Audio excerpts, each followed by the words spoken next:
ಕೇರಳದಲ್ಲಾಗಿರುವಂತಹ ಈ ಘಟನೆ ಇಡೀ ದೇಶದಲ್ಲಿ ಚರ್ಚೆ ಮಾಡೋಕೆ ಕಾರಣವಾಗ್ತಾ ಇದೆ.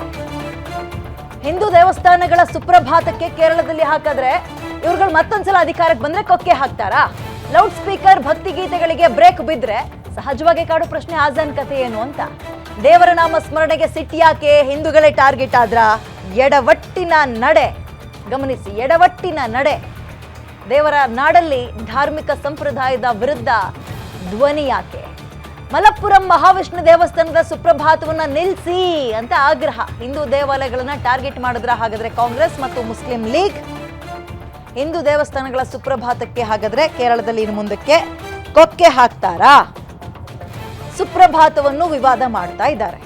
ಸಹಜವಾಗಿ ಕಾಡೋ ಪ್ರಶ್ನೆ, ಆಜನ್ನು ನಾವು ಕೇಳೋಣ ಅಂದಿದ್ರೆ ಆಜನ್ನು ನಿಲ್ಲಿಸಿ ಅಂತ ಹೇಳೋಣ ಅಂತ.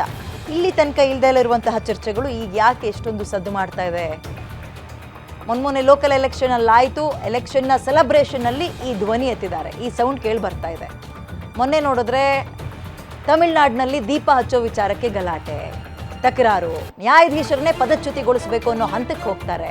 ರಾಜಕಾರಣಿಗಳು, ನಾವು ಆರಿಸಿರುವಂತಹ ಎಂಪಿಗಳು ಅದಕ್ಕೆ ಸೈನ್ ಬೇರೆ ಹಾಕಿ ಬರ್ತಾರೆ.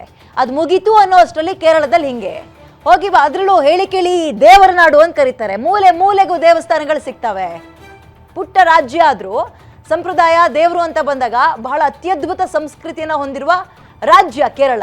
ಅಲ್ಲಿ ನೀವು ಸುಪ್ರಭಾತ ಹಾಕೂಡ್ದು ಅಂತ ಇನ್ ಕೇಸ್ ಇವ್ರು ಇಲ್ಲಿ ತನಕ ಬಂದಿಲ್ಲ ಅಂತಲ್ಲ, ಹಿಂದೆಯೂ ಅಧಿಕಾರವನ್ನ ಮಾಡಿದ್ದಾರೆ. ಕೆಲವೊಂದು ಮುಖ್ಯಮಂತ್ರಿಗಳನ್ನು ಕೂಡ ಕೊಟ್ಟಿದ್ದಾರೆ. ಅಂದ್ರೆ ಮುಖ್ಯಮಂತ್ರಿಗಳ ಆಡಳಿತ ಕೂಡ ಲಾಗಿದೆ ಇದೇ ಪಕ್ಷದಿಂದ. ಇನ್ ಕೇಸ್ ಮುಂದಕ್ಕೆ ಗೆದ್ರು, ಹಂಗಾದ್ರೆ ಈಗ ಘೋಷಣೆ ಕೂಗುದ್ರಲ್ಲ, ಹಂಗೆ ಮಾಡ್ತಾರಾ? ಐಡಿಯಾಲಜಿಯ ಪ್ರಾಬ್ಲಮ್ ಕೇರಳದಲ್ಲಿ ಏನಾಗ್ತಾ ಇದೆ, ಇದನ್ನ ಚರ್ಚೆ ಮಾಡ್ತಾ ಹೋಗೋಣ ಇವತ್ತು.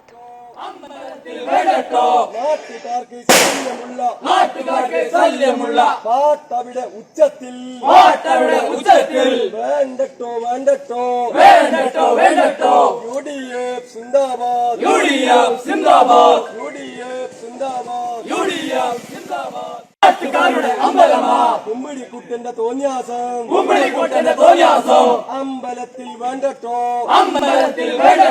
നാട്ടുകാർക്ക് ശല്യമുള്ള